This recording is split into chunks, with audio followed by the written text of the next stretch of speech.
Imagine this situation. So you have ordered some food. You are in Italy, currently staying in Italy. You have ordered some food via online platform and the food is being delivered, but there is a problem. Actually, the delivery driver can't find your address. And he or she is calling you to ask you directions. Do you know in this situation what to say?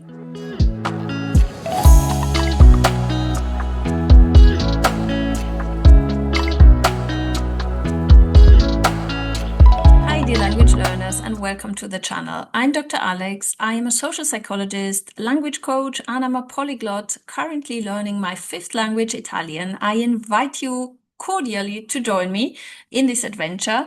If you're also on an A1, A2 beginners level, and if you want to become fluent fast, hit that subscribe button, join me on this channel, and let's study together. What I do also on this channel is I share the best of social psychology to actually have your brain switch into memory boost. This is all about activating fluency fast instead of focusing first on grammar. And for those of you who say, and I get these comments frequently, grammar is important. Yes, grammar is important.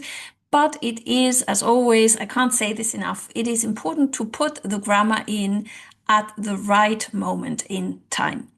So today we will actually practice go-to sentences that you can memorize, repeat, and practice when you are in a situation to give directions. So I will actually, first of all, check what I know already, and then let's get into action. As always, I will use the everyday nano technique. Those of you who are new to the channel, please feel free to download your copy on my website. The Everyday Nano is basically using all the best of social psychology to have you learn easier and to go into speaking mode far quicker than in traditional methods. I will switch on ChatGPT for this. Okay, let's see. Hi, ChatGPT, are you there? I sure am. I'm here and ready to help. If you need any more assistance or want to practice anything else, That's just let me know. great. Thank you. So we're going to practice how to give directions. So let's check. Can you repeat the most useful sentences first of all? So I think going straight is dritto. Then we have to the right is destra, and to the left is. Can you remind me of to the left? Absolutely. So you've got it right. Dritto means straight, destra means right, and sinistra means left. Sinistra. Those are Okay.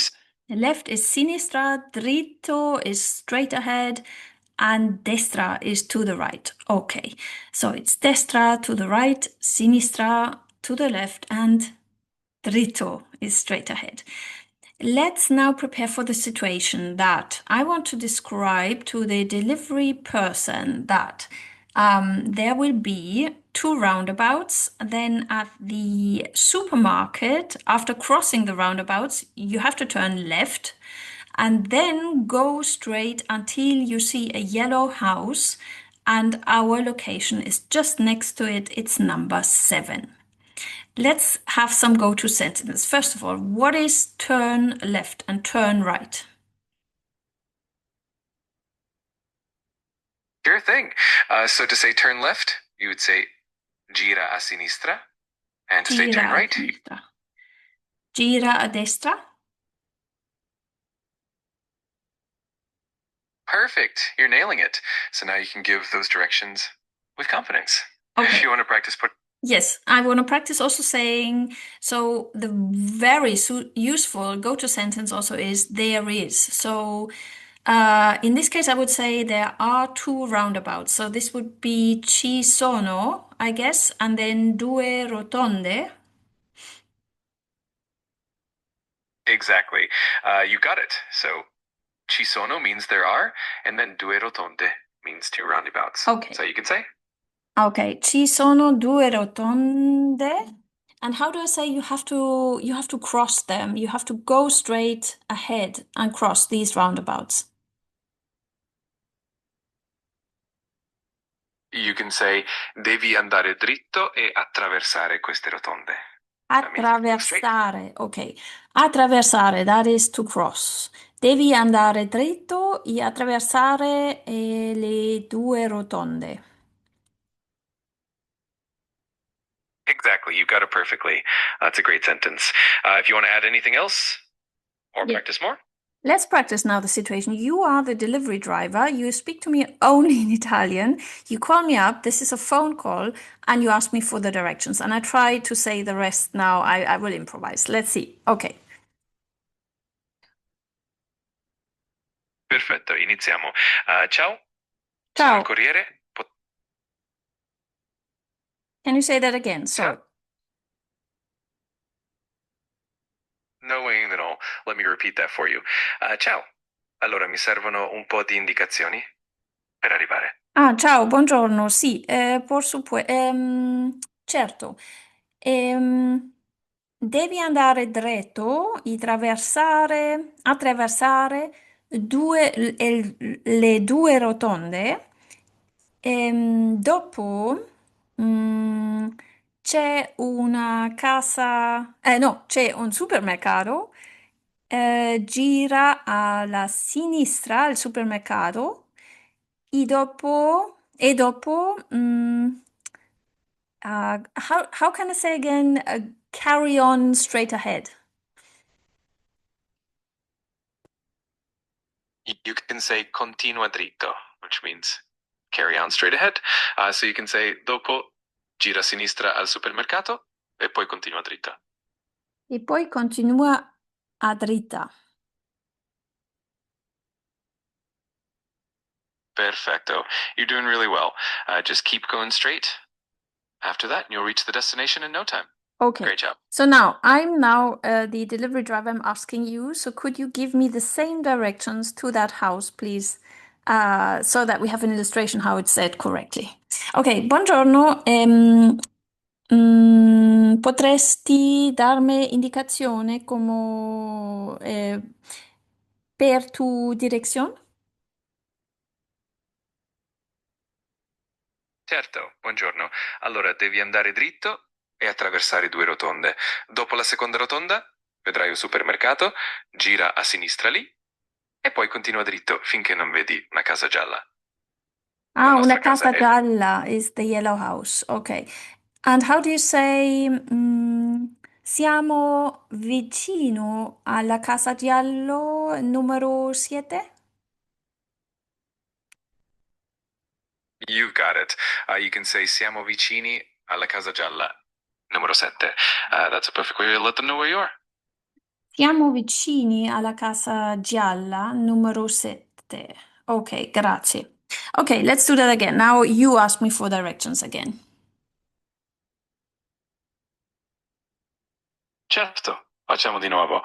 Buongiorno, potresti Buongiorno. darmi le indicazioni? Okay, can you say that again? Of course. Here we go. Ciao. Allora, potresti darmi le indicazioni per arrivare? Le indicazioni per arrivare, certo. In primero, ci sono due rotonde, continua dritto e dopo gira a sinistra e dopo quando vedi una casa gialla, siamo vicini alla casa gialla numero 7.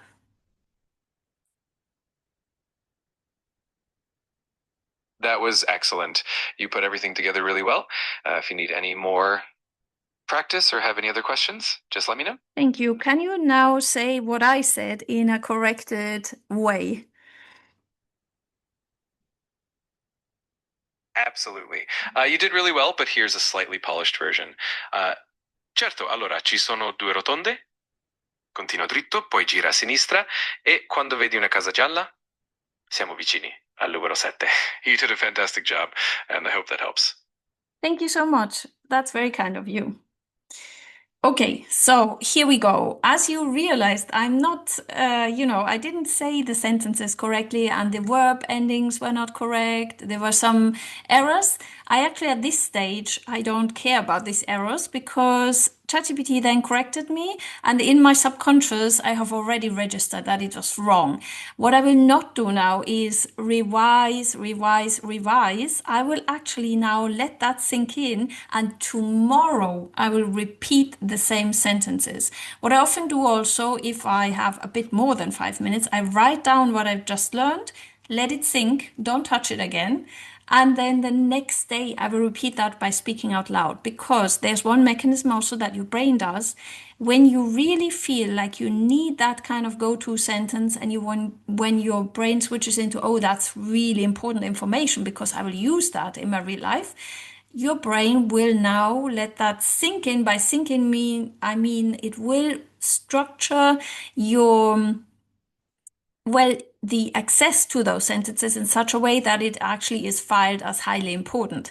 It is not like in the classical approach, if you study grammar without context and without need of sense making in your real life, it will not be filed as useful to understand, but let me see next time. And that is kind of priority 10 in your brain.